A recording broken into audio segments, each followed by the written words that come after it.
habit part. I remember him writing a lot. What he was doing, he was lecturing. He had many. It wasn't necessarily for publication.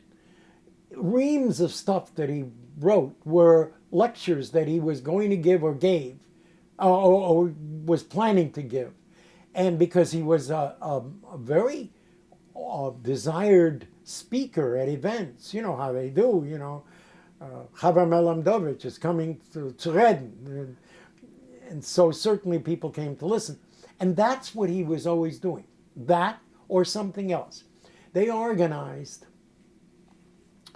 Oh, of course, he was also preparing for classes, and he had the older kids. As I said, I was in high school with the Mittelschule with my father and others.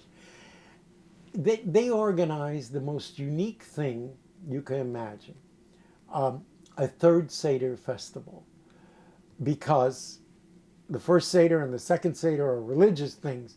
Third Seder, that's cultural. And so the schools in Chicago for years would have a third Seder festival that the citizens, Yiddish citizens, Jewish citizens of Chicago would come to a hotel where it was a banquet with tables and on the stage the kids would perform. So they'd sing, they'd recite, they'd dance, I among them.